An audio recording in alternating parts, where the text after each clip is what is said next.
Congratulations, you've just found the #1 over 50 health and wellness podcast on the planet.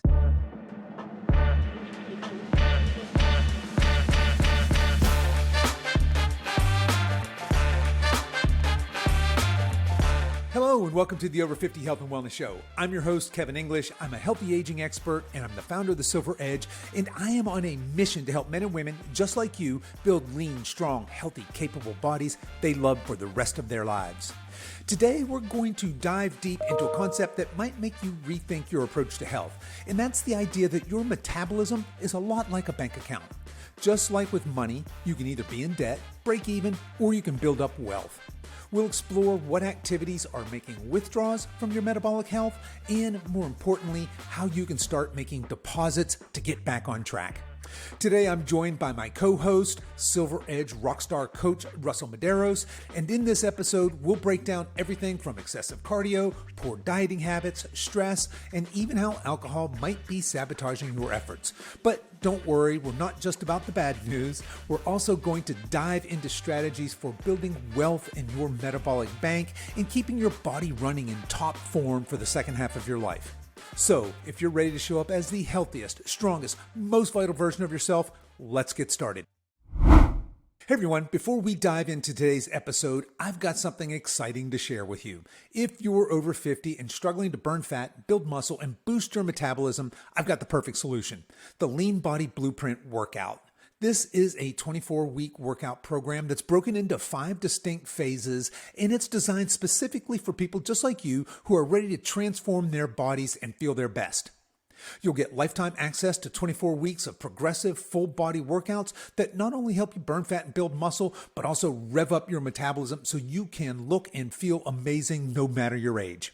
And here's the best part: because you're listening to this episode, you can get the entire program for just $49.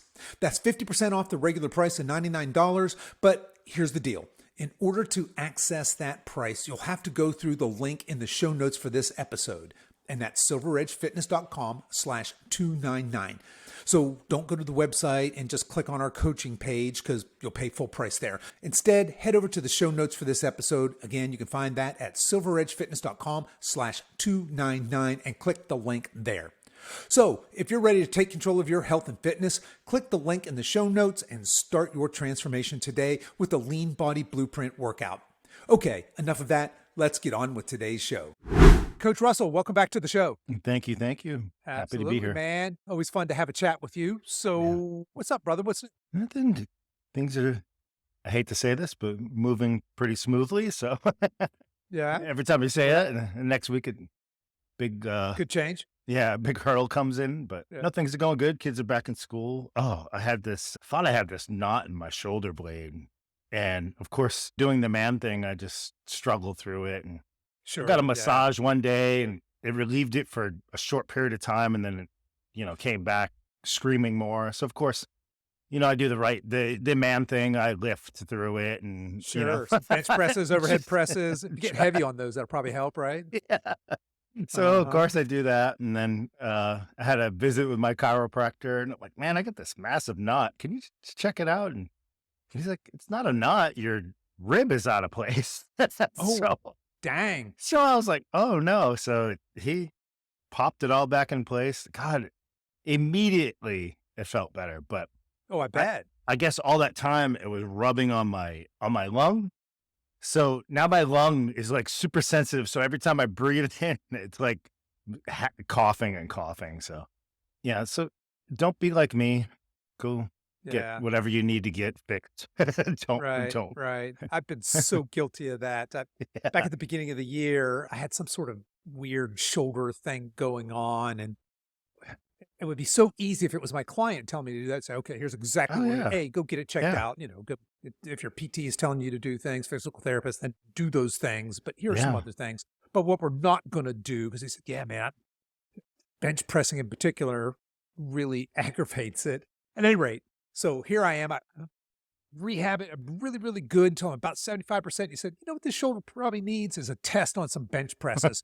That's not, as it turns out, at all what that shoulder needed. And I went all the way back to day one. This was like, after 6 weeks of trying to go easy and take it easy. hurt it again. I mean, literally, I was right back to square one again. Really frustrating. It took me, I don't know, 3, 4 months before that shoulder was back to 100%. And it should have just taken me 4, 6, maybe 8 weeks of being sensible. God. I just couldn't keep away from messing it up. So I yeah. got a great man story real quick. So went through the police academy, 6 months of that, right, where you're constantly being evaluated and criticized for every little thing you do. You go into field training, which you get matched up with an officer who's a field training officer, and you do about, if you're lucky, you do 4 months of that. And the same thing, like every little move you make is criticized and critiqued. So the day you get your let alone on your own, right? You get the keys and you're so excited. I was so excited. I was like, oh my God, I'm a solo cop now. This is the Right greatest on. thing Yeah. ever, right? So my first call is some domestic violence call, or maybe it was a fight. I don't even know. I never made it to it. But on the way there, I get T-boned by a drunk driver. My very Oh, first call. no. Oh, So no. needless to say, I didn't make the call to figure out what it was. But of course, like an idiot, I don't go to the hospital. I did. I'm all right. It's I just a let the flesh wound. I let the medics Yeah. look at me. I probably had a concussion or whatever. Mhm. I get a ride back to the police station. I pick up a new car because mine's totaled and continue on with the night.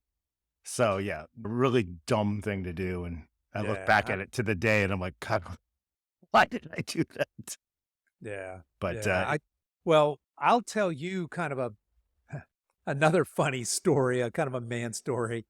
So my daughter's been an equestrian her whole life. mm, I mean, most of our listeners probably don't have young kids, but if you do, note to you guys, don't take especially your daughter to a birthday party that has pony rides, because that's where all this madness started.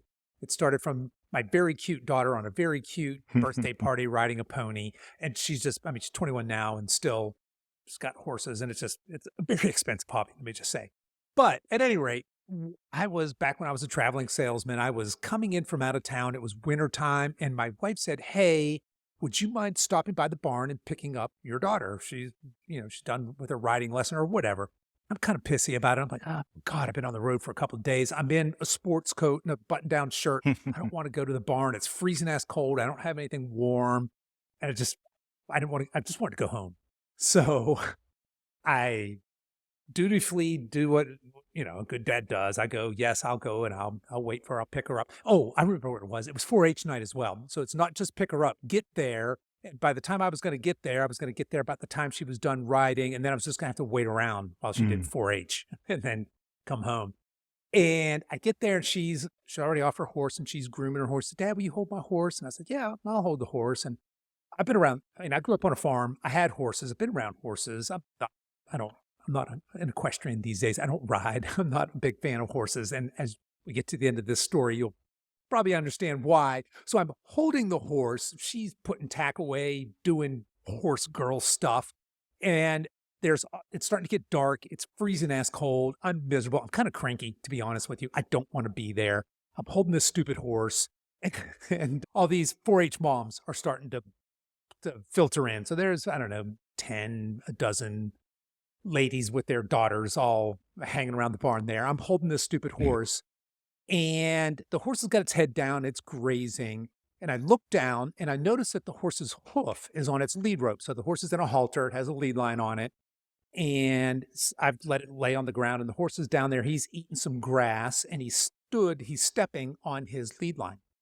Well, I reached down to pat the horse's hoof because I want the horse to pick up his hoof so I can get that lead line out from underneath his foot. And the last words I hear are, "Dad, don't." And honest to God, the way I remember this, a stunning blow hit me wildly in the head from out oh of my nowhere. God. I flew backwards. It landed light as a cat on my feet. That's what I remember. Here's what happened as I got the play-by-play afterwards. The horse, as I reached down and patted its hoof, went to pick up its head and couldn't because it's on 18 Yeah, inches of rope. And he wanted to yeah. pick his head up, couldn't, panicked, and reared up. I don't know if it was his head, his hoof, his knee, what hit me in the right smack in the face, but knocked me cold out. I was cold ass out on the ground. And the next thing I remember, I was standing up and I still had the lead rope in my hand. So somehow I got myself completely knocked unconscious. Of course, there's all these 4-H moms rushing in. And of course, my reaction is I don't remember being on the ground. I'm up, I'm standing up, I'm holding the horse, and all these people are like, "Oh my God, are you okay? Are you okay? My daughter's right there. Dad, are you okay? Are you okay?" She's got this horrified look on her face. I'm like, "Yeah, I'm fine. I'm good. I'm fine. I'm fine." Meanwhile, I broke my nose, gushing blood down my, as I told you, I was dressed for entertaining clients who were going to give me $1 million, not dressed to go help ride the rodeo here. But yeah, I was like, I'm fine. And I'm trying to walk it off, but my legs just won't let me quite walk it off. Fortunately, there was a nurse there. One of the 4-H moms happened to be a nurse. She took me, kind of led me. Somebody else took the horse, sat me down. And I should not have driven home. I had a severe concussion. The next day, I've broken my nose more than one time. People who probably see me up close are like, "Yeah, no kidding." 2 black eyes. Got hit so hard in the face. I had 2 black eyes, broken nose. That stupid horse. Anyway, yeah, I was just trying to convince everybody, I'm fine. Most of all, I was embarrassed. Isn't that the weirdest thing? Oh, Here yeah. I just got knocked out, and as opposed to being like, "God, somebody take me to the hospital. I'm hurt." I'm like, "No, I'm fine. Everybody, it's all good. Tough guy here. Don't need to worry about me." Yeah, stupid horses. Anyway, yeah, there you go. There's my stupid man story there. Just trying to tell people I'm fine when in fact I wasn't so fine. And what's with girls and horses? I don't get the. Yeah. My grandfather had horses, and he wouldn't let me ride him with my cap gun because, back in my days we played. Sorry if this is politically incorrect, but cowboys and Indians. Cowboys and Indians. Absolutely. You had the 6-shooter cap gun, and sure did. he wouldn't let me ride it because I wanted to shoot the cap gun, which was probably smart on his choice. The horse would have freaked out, but but I found out I couldn't ride in my full gear. I was like, "Nah, I'm not doing it. I'm not doing it then." Yeah. It took the pizzazz right out of it. I'm like, well, what do I want to ride a horse for? If I can't have a cap gun and cowboy hat. Do it. Yeah, please. Yeah. That makes no sense. Well, I'll tell you this. That's not the only time I've been knocked out by a horse. I've been knocked out several times. That's just the most recent time. That was probably, I don't know. Let's see, my daughter wasn't driving then, so it was at least probably, I don't know, that was 6-7 years ago maybe. At any rate, let's see, what else is new around here? Well, as you know, Russell, been pretty busy here at the Silver Edge. By the time this launches, we'll be in week 1 of our 21-day fall fat burner challenge. So as we're recording this, we're ramping up here, chasing in the last of those folks getting registered for that. So that's always a lot of work, a lot of fun. As you also know, we cranked out our first program. So workout program that people can buy. That's available now on our website. That's the Lean Body Blueprint workout program. If you're not familiar, it's actually a 6-month program. It's a 24-week program, and it's broken into 5 phases. And this was a program I wrote years ago, kind of the idea being I wanted to write this periodized program. In my mind at the time, it was like a year-long program. I condensed it down into 6 months. But it's got this, I've since have revised it a little bit. It's got this beginning phase, and then it has a volume phase, and it has a strength phase, a hypertrophy phase, and a pump phase. So it's got these phases to help kind of progress you through. And the idea was I didn't just want to do the same workout all the time, and I wanted to go ahead and lay out what a 6-month or a year's journey of strength training look like, and how would I change up the training stimulus going from, say, volume to strength to hypertrophy, etc. So we had a lot of fun getting that out the door. That is now available. Folks can find that if they're at all interested over at our website, silveredgefitness.com. But I'll tell you this, Russell, I have just recently started, I think I told you last time we talked, in fact, I'd been really enjoying, I was doing a 5-day bro split, body part split. Oh, yeah. Absolutely love it because I haven't done that in a while. Yeah. And as you know, one of the secrets to good programming is to occasionally, not all the time, but occasionally mix things up because you're going to adapt to any given stimulus. And when you start plateauing or stop progressing, that's usually a sign that it's time to switch up the programming a little bit. So I jumped into the volume phase of the Lean Body Blueprint. Oh, yeah. So I've done that program half a dozen times, maybe 4 or 5 times. I don't know, a bunch. But I'll tell you this. So the volume phase that's all most of the work is 12 to 15 reps. Some of it's a little higher. The rest periods are short. And I realized why I haven't done that one in a while. That's my least favorite style of training. I'd Oh, rather do mine heavy. too. I'd rather do the 8 to 12, that kind of hypertrophy. too. I'd rather do the 3 to 5, that strength. I'd rather do the supersets even in that kind of volume than I would just that 12, 14, 15 reps. And part of it's, I was catching myself. I think part of it's just vanity.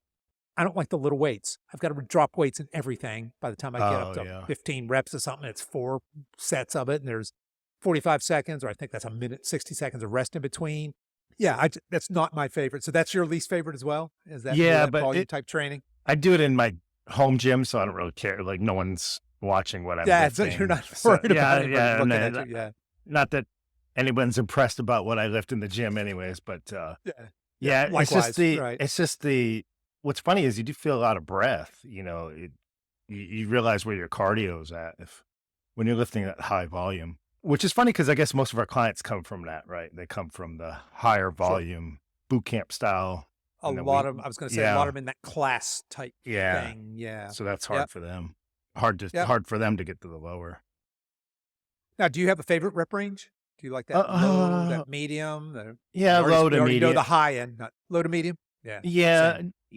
Honestly, I think after I get past a couple weeks of the high volume, I realize I need it, I guess. Yes. So I'm okay with it. I just gasp when I see it coming up. I'm like, oh gosh, next week I got to do the high volume. Yeah. So I'm a couple weeks into that. I got a couple more weeks of that, and then I'll be happy to transition out and jump over into a strength phase. Yeah. Guess that low rep work. Yeah. Alrighty, man. Well, hey, I want to transition here and talk to you a little bit. Before we started recording, I told you I heard on a podcast, on a business podcast, they were talking about the average American debt. And they said, let me look at this. I've got it written down here. It said that the average total debt that the American carries is just over $100,000. It's $104,215. And this includes mortgages, cars, loans, credit cards, all that stuff. And they went on to say that the average American's credit card debt is almost $7,000. It's $6,990 of credit card debt. Oh, yeah. Now, I don't know, some of these people could be folks that, there are people that put everything on their credit card and then pay it off at the end of the month. Good for you if you fall in that camp. People that are trying to get the points or the rewards or the travel stays, whatever. So maybe that's where some of that's coming from. I don't think so. Folks if you're in audio land, you're on YouTube, Russell shaking his head no. And I agree. No. I don't think that's where most of that debt is. Yeah. I think most of us are in debt. I think most of us are spending more than we're making. Now, why bring that up on a fitness podcast? And here's why. It seems to me like our metabolisms are a lot like bank accounts, in that when we put more money, when we put in more money than we withdraw into our accounts grow and we become more wealthy, right? And I think our metabolism is kind of the same. When we engage in activities that build our metabolism, our metabolic health improves. And when we engage in activities that slow down our metabolism, our metabolic bank account, so to speak, starts to dwindle. This matters because the slower your metabolism, the unhealthier metabolism is, the slower it's moving, the harder it's going to be for you to build a lean, strong, healthy, capable body. Especially, it's going to be hard to maintain that if you're overspending if you're, let's say, in debt in your metabolic account. So I thought we'd have some fun and talk a little bit about our metabolic bank account, because we can, with all of our bank accounts, our personal savings accounts, we can either build wealth or we can go in debt. We can either have $100,000 in the bank or we can be $100,000 in debt. Mm-hmm. So, or worse yet, we can become bankrupt, right? We can declare bankruptcy. And I have a feeling that some people from a health perspective are so far in debt, they're on the verge of just declaring bankruptcy here. So let's have some fun with this. I'd love to start with things that are withdrawals from that metabolic account. What are some common activities that would be considered a withdrawal from that metabolic account? We can go with the big one, cardio, excessive cardio. Excessive cardio. Love that you start there. Yeah. So now people out there might be listening. They're probably thinking, hey, junk food, smoking, something like that. And you come Yeah. out of the gates with what sounds like a healthy activity.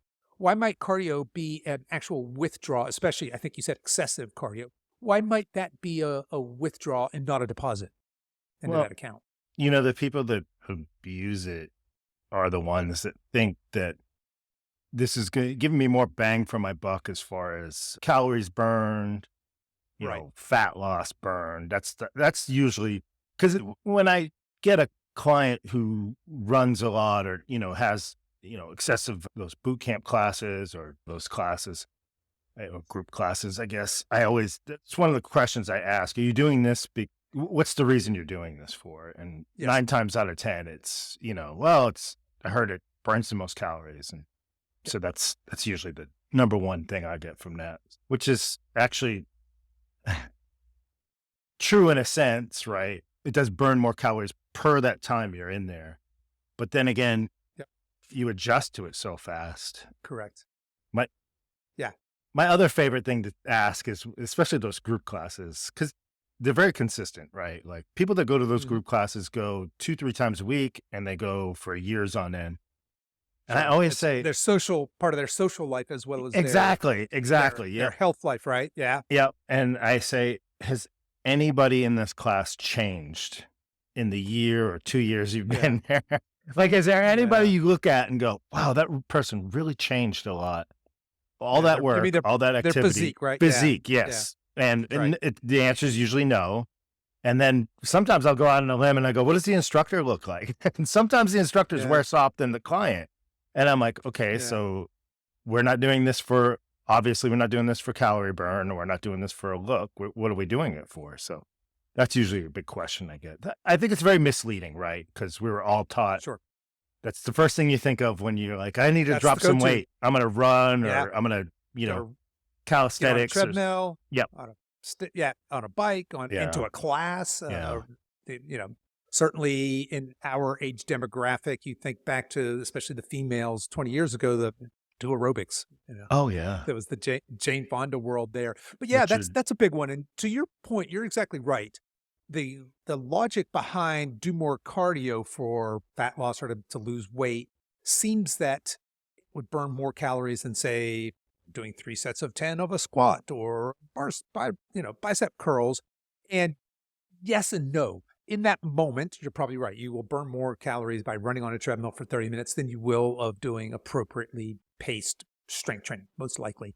But like you alluded to, that you're going to very quickly adapt to that stimulus. Your body's going to get neurologically better at the class or the treadmill or the spin bike or whatever it is you're doing. So that calorie burn is going to get less and less and less over time. But you are actually taking a withdrawal. And this is more true as you get older Yeah. than when you're younger. You're going to get away with this in your 20s and 30s, Wow. less so in your 40s, and much less so in your 50s and 60s if you're trying to out cardio this weight thing. In fact, it's going to eventually backfire on you, and it's going to cause you to store fat in places you don't want to store fat. That's typically going to be abdominal fat, right? So Yeah. I think that one catches a lot of people by surprise. Then again, in our 20s, we could eat whole pizza, drink some You beers, get away with a lot more. drink some beers, enough. go out to the nightclub, come back and get 2 hours of sleep and still work out and feel fine. So Yeah. you're looking at a different attitude Yep. right there, different mindset. Yeah. Well, hey, I'll go ahead and fire out my Yeah. next one. This probably won't be a surprise to you. When it comes to withdrawals from your metabolic bank account, I think dieting. And again, people might be like, wait, what? I thought dieting's a healthy thing. If I need to lose weight, wouldn't I diet? Yes and no. This is nuanced. But when I say dieting, I'm just talking about food restriction, basically without giving any thought to where you are metabolically speaking before you start your diet. What's going to happen when you're done dieting? So just crash dieting, yo-yo dieting, just low calorie in general, constant dieting, constant low calorie.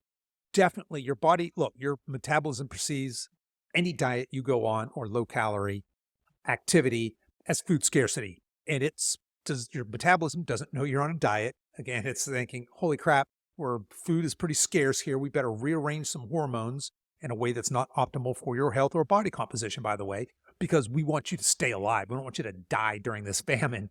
It doesn't know there's not a famine. It doesn't know that you're just doing Weight Watchers or Jenny Craig or that you're, intermittent fasting because that's what your friend at work did. Yeah. It's just perceiving this as low calorie and it's slowing that metabolism down. So that's actually a withdrawal from that account. That's a good one. Yes, and you've Yeah. probably seen that with your clients as well, right? Well, I've seen it with myself. Sure. The first time I lost a significant amount of weight, I just thought that's the calories I'd stay at forever. And I think I burned Yeah. that into the ground and became Yeah. to where I had to jump out of that for God, close to a year just to get back into, because every time I tried to dial it back down again, my body was like remembering, hey, this guy's trying to kill us again, and would hold on to the weight, even though I was like, oh, that magic, I don't know what it was, 1,800 calories. I was like, that's the magic number to make me lose weight, Yeah. so Yeah. it's, but I do see that, yes, with the clients, especially our age group. I think that eating less was always a thing.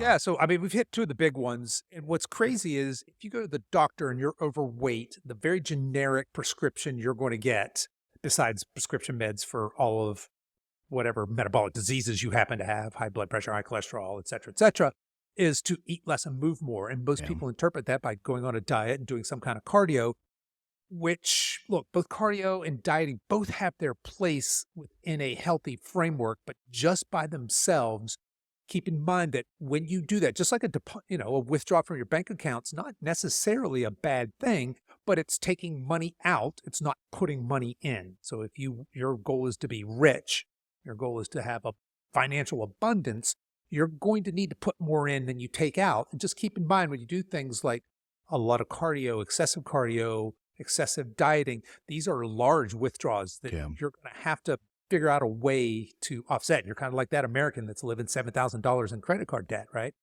All right, Russell, what else you got for us in terms of a withdrawal from this bank account? I guess an easy big blanket one would be stress.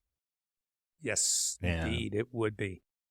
And stress comes in tons of forms, right? Like stress you does, get yeah. from significant other or work, but then there's also stress from, again, excessive exercise, stress from not sleeping, stress from, your body experiences a lot of different stresses that we don't think is stress, right? So that's a big one that'll tank you in a second. Yeah, so stress is in fact a big one, and it's just a way of life for most of us. We just have this constant, Yeah. almost low level stress. Like you said, it might be family, it could be work, it could be traffic. It's all these different things. In addition, we live in some politically wacky times, and if you're somebody who's really politically connected, or you're watching the news a lot, that's a lot of stress as well. Culturally, we're here in the States, we're more divided than we've ever been, and that's getting worse, not better. We're recording this in September on election year, and that whole thing is just crazy. There's all this existential stress. So we have a lot of stress. And just know that while we may not be able to control all of the stressors in our life, maybe you have an elderly parent who's getting sick, or you have a Yeah. child who's going through a difficult time, or there's all sorts of things that are so far out of our control, or, certainly world geopolitical events outside of our control. But the way we interpret that stress, the way we handle that stress is, for the most part, within our control. And by not managing that stress and not putting guardrails up in place, you are making a massive, massive withdrawal. Again, you're now buying on credit, right? You don't have any more money in the account when you're deep into that stress hole. 100%. Something I started doing once I retired was I stopped waking up with the news. It was always a thing I did. Woke up and watched the news to see what's Oh, did going you? on. And Yeah. I couldn't figure out for the life of me why my day was starting off in the dumps. Right. Oh, Yeah. and I Yeah. couldn't tell you what is going around me. And I tell you what, I'm okay. There's nothing. Right. I get bits and pieces that I need to hear, and other than that, I'm okay. So I think that was a big one for me. It's just getting rid of that morning. I start my day off really down. I mean, Nothing in the news was great. And, it never told me that The news Kevin's having a is not birthday great, today and, it's going to be a great day. No, it's like Yeah. this Yeah. happened to this person, that happened. I'm like, good Lord.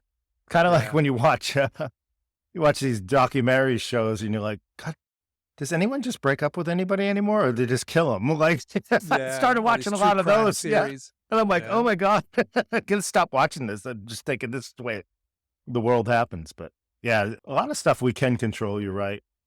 And then the stuff you can't, you just have to, learn ways of navigating around it and trying to, do the best you can. 100%. Getting around those. Yeah. I'm with you on the stress one. That certainly is, that's a big one. It gets a lot of us, and it's easy to allow ourselves to get sucked into stressful situations. And for some reason, the human spirit seems to love drama. Yeah. And we do get sucked into that, where, the news media, news entertainment industry understands that about our psychology, and they're shoving it in our face all the time. And like you, I quit the news a few years back, and I don't know that I've ever done anything better for my mental and emotional health than just cold turkey, just saying, you know what? I don't need to be that informed. I need to be a little bit informed. I don't need to be that informed. And now I'll sip the news on my own terms, as opposed to just like you. I didn't wake up just doing the news, but I was, constantly, I would listen to news, radio. And just of course, with social media now, it will feed your biases. Right now, there's my feed and social media is just full of pickleball and fitness influencers and stuff like, because that's what I'm watching. Right? Yeah, it's not full same here. Yeah, of Trump and Harris battling. That's not on my feed, because I'm not seeking that out. I'm not trying to get all fired up about that. It's inescapable, but as much as possible, I'm kind of shielding myself from a lot of that. Yeah, definitely. All right, so. All right, we're back to even in our account. Here's another one that'll put you bad in debt. This is another easy one: alcohol. I think this one, and again, I'm not winning many friends on this, but alcohol is a metabolism killer, plain and simple. They're just, I don't care what the Blue Zone guy says about, the people in Greece are drinking this very, very different beverage than what you're getting from Whole Foods in the wine section. I promise you. He's like, so if that's good enough for them, it's good enough for me. I'll enjoy a glass or two of wine every night. You're welcome to do that, obviously. Just know that that is a withdrawal from your account. And if you're making, again, the more withdrawals you make, the more deposits you're going to need to make to offset that. But that's a big one. I think that one gets by a lot of people. I think alcohol kind of gets a pass because it's so socially acceptable. Oh, yeah. We associate it with having fun, with date nights, with romance. And again, advertisers have done a wonderful job of creating those associations for us. But the other thing is, we have a very, very long, rich history of alcohol. It's in the Bible. It's in ancient writings, all the way up to current time. So humans have, we have consumed fermented beverages for probably as long as there's been humans. But what we're consuming today is metabolic poison for all intents and purposes. And it is a 100%, it's a withdrawal from that account. I agree. Gonna fight me on that one, or no? I had a drink on Sunday, but other than that, my drinking is, maybe once a month, and it's one drink. And no.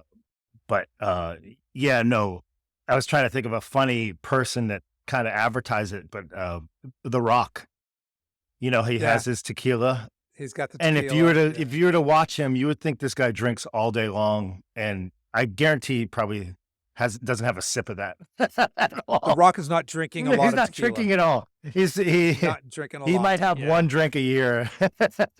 He's not drinking a whole lot. Yeah, so again, they show something that isn't really 100% on point. So, and then you look at anybody who's successful at anything, drinking is not a priority usually, because, a functioning person is optimal over the, so it is a hard one to sell. Usually it's a tough sell. Yeah. Usually my clients, perspective. Yeah. When you cut calories from a client, that's when they start noticing, and they're like, oh God, I got to dump 200 calories. Maybe drinking will be the first one that's got to go. No, that's a great one. No argument there. Yeah. I'll have Because you're right. When we work with clients, a lot of times our weight loss clients specifically, Yeah. and they're starting to say, okay, where am I going to take these couple hundred calories from? And you're like, well, you're having those 2, 3 beers every night. I'll get rid of it right Uh, there. right. And I'm also careful to say, hey, it's not just the calories, the empty, because look, those are empty calories. They're not serving you. They're actually detracting from metabolic health.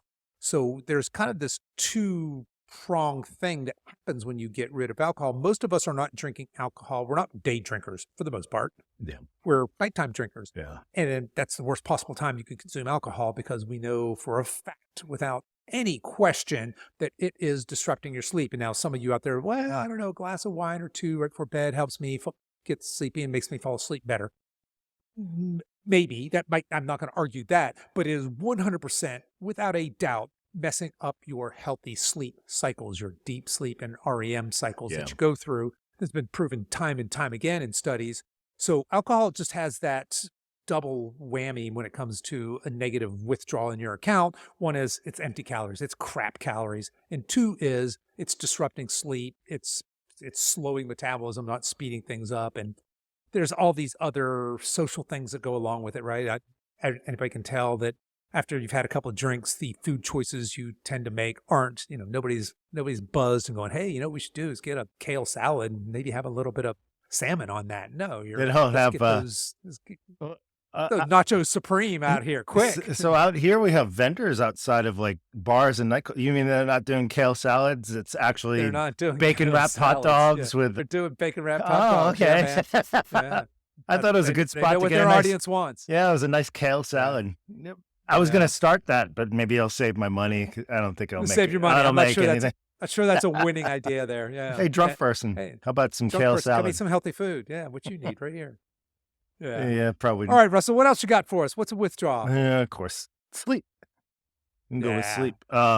My big one, and I've had horrible sleep my whole life, and most of it's due to my profession. But once I got out of that, I had to really dial in, really, it took a while for me to get good practice of sleep. And one thing I was holding on to was this old adage of staying up Friday and Saturday night for no reason in particular. I mean, Yes. why did I do Yep. that? I have no idea. Just because it's a weekend. Just because it's a what weekend. You're supposed to do. Yeah. Yeah. And then I got rid of that.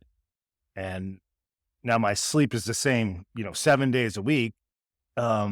Which is funny because I control my own schedule. So honestly, if I didn't want to wake up until 10 a.m., I could probably do it. I just move some stuff around, right? But I just find I'm 100% it's almost like I got an energy boost from getting good sleep each night. Yes. And especially keeping my sleep the same 7 days a week. Now, there's so many different things you could do for better sleep, but I think that's a big one. Yeah, the consistent bedtime and wake time, Yeah. 100%. That gets a lot of people, because you're right. Most people have a set sleep schedule, say Sunday through Thursday, and then the weekend comes and it's just a whole completely different. We're staying up later, we're sleeping in, or maybe not sleeping in, depends what's going on. But yeah, so I'll tell you two of the biggest things that I've done to really just level up all around and just make me feel superhuman. One is quit drinking. And two is that consistent sleep and wake time. I'd worked really, really hard on, because I was a crappy sleeper almost my entire adult life. And really in the last 5 years or so, I made a concerted effort to really work on sleep. It sounds like a funny thing. How do you work on sleep? I worked really hard on becoming a better sleeper. And the last piece of that was dialing in that consistent bed and consistent wake time. And like you, 7 days a week, doesn't really matter. And of course, there's exceptions to that, but that's exactly what they are, is exceptions. For the most part, I'm in bed at the same time. I'm up at the same time. And I tell you what, I wake up in the morning just feeling superhuman. 60 years old, never felt better and more alive getting out of bed than I do today. And I absolutely love that. I'm chasing that. I want more of that. And that, of course, why I'm doing this.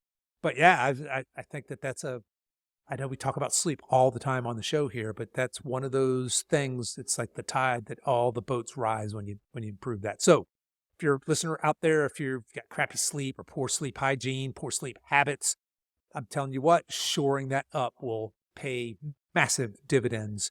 It will pay interest if we're going to stay with our financial model here, 100%. But crappy sleep is a big, you're getting close to bankruptcy there, the more and Yeah. more you live with crappy sleep. Yeah. Let's think. What else? We've gone over the big ones here. Oh, you know what? I've got a good one here, and this is going to catch you people by surprise, maybe. Intermittent fasting. Hmm. And before anybody gets their panties in a wad, let me just kind of back up, and I'll say I am not a fan of intermittent fasting at all. I'm 100% not a fan of intermittent fasting for weight loss, unless there's some very exceptional, you're the exception, not the rule. And the older you are, the less I'm a fan of it for any reason. Now, we get all of these, yeah, but what about cell senescence and all that? Look, that's what happens when you do prolonged fasts. That's what happens when you do a 72-hour fast. It doesn't happen when you do 16 hours or 18 hours Yeah. of not eating, not in any appreciable amount.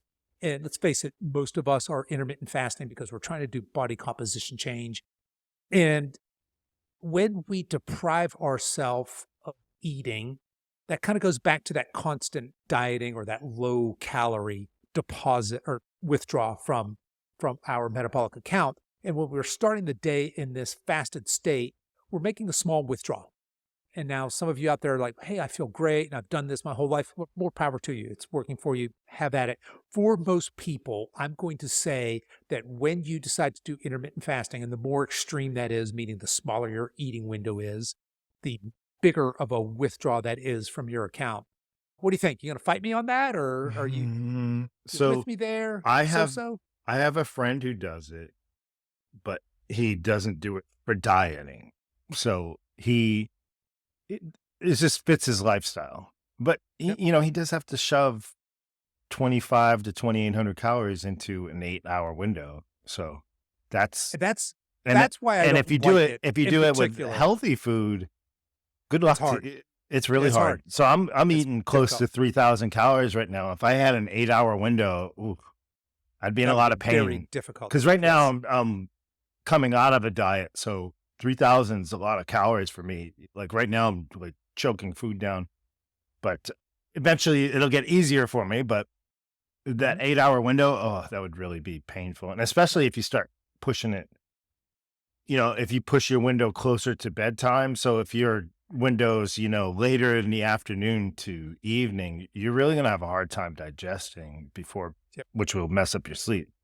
But other than that, I don't really have too many people bringing it up anymore. Other than the people who skip breakfast, they're not calling it intermittent fasting, but I guess technically it is, right? They're just skipping They're breakfast. just And skipping I'm breakfast. gonna lump those people in with this group as well. Yeah, That's usually not always, but it's a lot of my ladies, especially those busy on the go types, or we're up and at 'em, and I'm just having some coffee and I'm out the door. yeah, I don't like it. And here's another reason I don't like it. And you brought up a good point. Like you, I'm eating over 3,000 calories. For me to try and choke that down in 6, 8 hour window is it's be just dumb. painful. It'd be difficult to do. It would It'd be, hurt. It would not be it'd be fun. easy if we did fast food, right? Yes, Yeah, that's true. If I was doing all ultra processed food, yeah, it'd no be problem. easy, I easier. wolf down 3,200 calories, no problem. Yeah, But a lot of our clients really struggle with hitting their protein goals. yeah, And here's where I really have a hard time with most people who come in and their clients are have a history with intermittent fasting, or they want to try it or have tried it. Really, really hard, especially if you've gone most of your adult life drastically under eating protein, which most people in our age demographic have. It's really hard to hit that goal. So we tell people all the time, look, if you're working out, an ideal amount of protein would be a gram of protein per pound of ideal body weight. So if you're a dude, say you weigh 200 pounds, but you want to weigh 180 pounds, well, that's 180 grams of protein a day. Likewise, if you're a lady, maybe you weigh 140, you wish you weighed 120. Well, that's 120 grams of protein a day. And for most people, that's a lot. They don't realize how much protein that is. You're not going to eat 2 eggs in the morning and a ham sandwich or a turkey sandwich or a salad with salmon on it for lunch and then have a protein, a starch, and a veggie for dinner and get anywhere close to that. That's going to get you halfway there. So it's a lot of protein. And if you're skipping breakfast or doing intermittent fasting, now all of a sudden, not only do I have to get all these calories in, but I've got to get all this protein in, and that can be really difficult. I'm not a fan, and it's going to slow the metabolism. Now, like you said, there are people who do it and do it successfully, and they've integrated it into their life. more power to them. I feel like that's the exception, not the rule. And I No, also feel like the 100%. Yeah. older you get, the tougher that is on your metabolism. Yeah. It wasn't I don't know if it was a special diet, but I always lumped this in with intermittent fasting. Wasn't it more fat than anything else? It was like No, a that's really going to be more the keto the sort of thing, keto, right? okay. Yeah. Yeah, Wasn't keto, that yeah. wasn't that into intermittent fasting too? Weren't they? They Wasn't might there a have bled fasting into protocol each with other. that? Yeah. There may have been, Yeah. but those are See, two that kind of took off, I, right? I mean, I should ask my friend because I don't. What he does too is weird. So he just eats whatever he wants in the 8-hour window. He claims he's getting the amount of calories, but I've never really pushed him on that. So I should ask him one day, just, hey, what's your yeah, breakdown like? What are you eating? I guarantee he's probably not. But yeah, his is like a burrito and, snacks and stuff. Yeah, so it's probably not. But yeah, yeah, no. yeah, And then, like you said, if you're trying to hit, let's say you're decent sized guy, you're trying to hit 180 or 200 grams of protein, got in 1 or 2 meals. That's really tough. yeah. Think about what you're saying. If you're going Yeah. to eat 2 meals and you want 200 grams of protein, you're really going to eat Ye- 100 grams of protein ye- each meal? Have you ever Holy seen that? moly. You ever seen, there used to be a guy on the internet. He was shirtless. And of course, he would wear a bow tie. And his thing was he eats 1 meal a day, but it's like one giant meal. It was like he would make Eh, a giant pizza or a giant, macaroni and cheese thing, and I was like, oh God, it's gonna be a yeah, tough, a tough yeah, digestive road right there. yeah. I'm with you. Yeah, I'm not a big fan. I've been kind of outspoken about it. There are adherents to it, and it's kind of almost like a religious cult, kind of like veganism or Yeah. carnivore now. With the intermittent fasting, my hormones and my this and my cells and my telomere lengths and really, maybe, probably not. And I think that just especially as it really got hot there for a minute as a weight loss thing. Yeah. And if it's not lifelong sustainable, Well, if you're losing weight on doing intermittent fasting, it's not because you're eating in an 8-hour window. It's because you're in a calorie deficit. Yeah. Full stop. Yeah. And that's End of discussion. that's my sales pitch. If you're gonna do it the rest of your life, then maybe, Sure. right? So Yeah. yeah, that's All a right. good one. What else do we have? What else is a withdraw? Oh, lack of movement. Yeah. Oh, that's Which a good one. which Yeah. which Lack kind of just goes. general movement. Yeah, which kind of goes back to, so I was going to bring that up, but I thought it might bleed over. But now that we threw that other one out, so the group classes or the excessive cardio, right? So yes, you burn more per hour or half hour that you're doing it. Yes, you do, than I do if I'm in the gym hitting weights. But me walking all day, guarantee I'm burning way more throughout the day. A, because I have more muscle on my frame, and B, my movement's not taxing me. So yes, I'm moving. Like this morning, I did an hour and a half walk right after I woke up. The neighbors and I got in a really good conversation. So our usual hour walk lasted an hour and a half. I was like, oh my God, I'm at 8,000 steps already. This is crazy. Nice. Yeah. But I felt That's a way great. to start the day. Yeah, I felt Yeah. great, And again, after this, I've been sitting for a while. So after this, I'm going to get up and take a 5 or 10 minute walk. And that's all I do throughout the day. But I guarantee I burn way more than anybody who's doing an hour of consistent cardio. So Doing your insanity or booty burn yeah, camp or whatever it is. yeah. So yeah, movement. I think we just missed the mark on that one, right? Like, how many times have you been to Yeah, so- Costco and you see these people waiting 20 minutes for a front spot, and I'm like, I've already parked way in the back, Yeah. walked in the Yeah. front. I'm already on the first 3 aisles by the time you even park. So, Right. if you just move a little more, I think that that helps out. sedentary lifestyle is 100% a huge withdrawal. I agree wholeheartedly. I've told this story here on the podcast before, but I've done a 180 on the whole steps and walking. You say, that's the dumbest shit I've ever heard. How are you going to get swollen, jacked, walking? And I Yeah. get this advice. People over 50 should park far away and walk to the grocery store. I think that's so dumb. And you know what I do now when I go to the grocery store? I park far away and just Mhm. get those extra steps because I'll do anything to get a little bit more general restorative movement. I think it is so underrated. And the opposite of that is so detrimental. Those long periods of sitting, especially most of us when we're sitting, we're hunched over. We're, Yeah. we're in our car, we're hunched Yeah. over a keyboard, we're hunched over our phones or some mobile device, and really unhealthy posture. And we weren't designed to be sitting, especially not designed to be sitting for long periods of time or to be sedentary like that. So yeah, just that general movement, 100%. I'm with. So yeah, we'll say that a withdrawal then is just sedentary lifestyle. Yeah. That's a big one. Yeah. And then while you were saying that, just kind of, I was flashing back to we were talking about the guy that was eating your intermittent fasting, but he was eating burritos and whatever he wants. I'll put another one out there. I'm going to say all the hyper palatable, ultra processed food.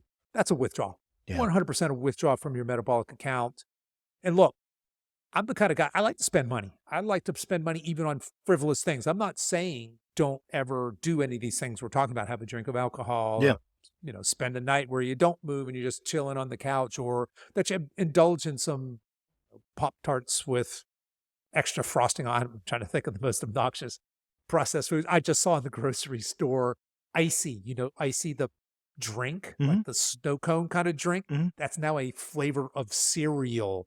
Not to say you just know that if you're going to eat Icy flavored cereal or Lucky Charms, these are withdrawals from that bank account, right? And we're going to have to make some significant deposits in order to build wealth and to build health. So, all right, Russell, what else? Have we missed any? I'm sure we probably missed. Oh yeah, I'm sure. Something, but We you could guys go get on the and idea, on. right? Yeah. And, not to go back to it, the reason why we do all this is because we live in a world where, there are Oreos and icy cereals and things like that. And Yeah. Kevin and I aren't saying we don't do any of this stuff or, don't, but I don't know about you, but it's in a heck of a lot more moderation than it ever used to be. Right. So, and it's on the back end of my brain when I'm like, past my pantry every time and there's, Oreos that I could clearly devour and kids wouldn't notice who ate what, but it's always in the back of my mind. Hey, this isn't the right movement for me. Again, I just had a drink on Sunday. Was that in the right direction? No, but put it in the context, I was out with friends and hanging out and being social. It was one drink. I'm not worried about it, but Well, look at it this way, Russell. You have built enough wealth yes. in that metabolic account that you can afford to spend some of that money on frivolous things that you like. Yeah, you're right. I want to be wealthy. I want to, and I'm talking about metabolically wealthy. Yeah. Stick with me here. And if I want to do that, I'm simply going to have to deposit more than I withdraw. And I'm going to have to do that consistently, over a long period of time. I'm going to have to be consistent with that. And keeping on with our financial model here, the longer I do that, the more interest that these healthy behaviors start to pay. Yep. And the benefits I get, the wealth or the health, stacks up. And of course, the more I make exceptions and splurge and spend by doing, some of these things we've talked about, taking these deposits, the more I drain that account. Now, the question is, kind of goes back to, we talked about this a couple of weeks ago. What do you want right now? Yeah. That hedonistic pleasure. I want the thing that tastes sweet. I want the comfort food. I want to skip the workout. I want to have the drinks, whatever it is, versus what do you want long term? Rich people, other than people who maybe win the lottery or inherit it, but entrepreneurs who start from nothing and get rich, do so because they're really, really good with managing money. Yeah. People who have tremendous health, especially at our age, it's a little easier when you're 20 to have tremendous health. You don't work that hard for it, frankly. When you're 50, 60, certainly when you're 70, to have tremendous health means that you have tremendous habits, spending habits, if you will, spending and saving habits. And so that's kind of the point here. If you think about your own personal account, where do you fall? Are you wealthy? Are you rich? Are you middle class? Are you poor? Or are you somebody maybe who's living on credit? Are you one of these Americans who's got $7,000 in credit card debt and you got bills coming in, you're not sure how you're going to pay them? And if that's you from a health perspective, then I would strongly encourage you to reconsider moving some things around in your life. And look, just like a doctor telling you, just eat less and move more and you'll lose weight. If you're trying to build wealth, the silliest, worst advice anybody can give you is just to spend more and save less. I mean, it's overly simplistic, Yeah. but there is a basic truth into the what you do every day matters. And if you're depositing more than you're withdrawing, you're at least slowly building that metabolic wealth. So that's what I want to kind of leave you with is that some of y'all are deeply, deeply in debt. Some of y'all are getting ready to go bankrupt, frankly. But others, most of us were just somewhere on that path. And I'll finish with this. It is a journey. So it's not like Russell's arrived, not like, I suppose the same as goes for wealthy people. I wouldn't know, not particularly that wealthy. But I suppose that if you want to be a millionaire and you have now $1 million in your bank, I suppose the next thing you want to be is a multi-millionaire, right? Yeah. So I think the same thing for health, right? As we get healthier and say, oh, I feel better, I move better, I'm stronger, I'm more able to express myself, I'm more able to do stuff that I want to do. Then what's next? What's next? How can I keep adding to this account? Anyway, I hope that makes sense. Russell, does that kind of feel like that's landing? Yeah, no, that's perfect. And once you get to the point where you're at, sometimes, if I wanted to maintain where I'm at, it takes less Yes, of that's a very good point. less work on my end Sure. to keep it, right? So that's another Right. good part about having it. So no, Yeah, there's a couple reasons why that might be. Because just as you're saying that, hey, I built this wealth, this health wealth, and it's easier to maintain than it is to build. Look, if you're somebody who's in debt and trying to get out of debt, that's tough. Because think about it. If you're $6,000 in debt, for every dollar you put in the back in your bank account, well, now you're $5,999 in debt. Put another dollar in your account, and now you're $5,998 in debt. You're not even back to even yet. You're not back to scratch. You have a long way to go, and it's difficult. It could be discouraging. I want to acknowledge that. But when you've managed to get a little nest egg, it's much, much easier because you've built the habit, because you're not going to get that nest egg, and you're certainly not going to get rich without the habits that make a rich person rich or make a healthy person healthy. And by the time you have accumulated some of this health wealth, you've practiced these habits long enough that now they are habits. They've become part of your identity. Hopefully learn to fall in love with this process. And it is easier to maintain than it is to build wealth, to protect this health wealth than it is to build it. That's a very good point. Yep, 100%. All right. Well, hey, I guess we should wrap this up. If you are, wherever you are in that journey, if you're filthy rich, we'd love to hear from you. And if you're dirt broken in debt, we'd definitely love to hear from you. Head over to, if you're on Facebook, we have a private Facebook group over there. Head over to the Over 50 Lean Body Blueprint. We'd love to have you in there. All of our coaches are in there. You can ask us anything. But it's basically a community to support you, lift you up, give you a kick in the butt if you need it, to encourage you, to keep you accountable. But head over there and let us know, where do you fall on your debt to income ratio? Are you rich? Are you poor? Have questions on how to move out of debt?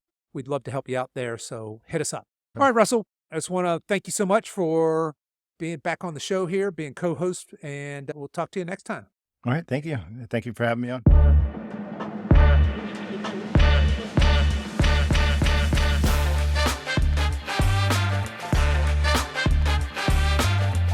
Okay, that's our show for today, folks. If you've enjoyed this podcast, I want to let you know that we have other free resources over at silveredgefree.com.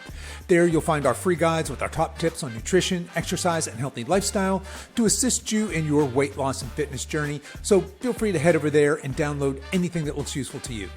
I'll put links to everything we talked about today in the show notes. You folks can find those over at silveredgefitness.com/299. As we wrap up our time together today, you can show your support for this show in two important ways. The first is to tell a friend about this podcast and encourage them to give it a listen. The second is for you YouTube folks to please click the like and subscribe buttons, and for you podcast folks to please give this podcast a 5-star review on whatever platform you listen to podcasts on, and be sure to subscribe and follow so you don't miss future episodes. I really appreciate you spending your time with me today, and until next time, stay strong.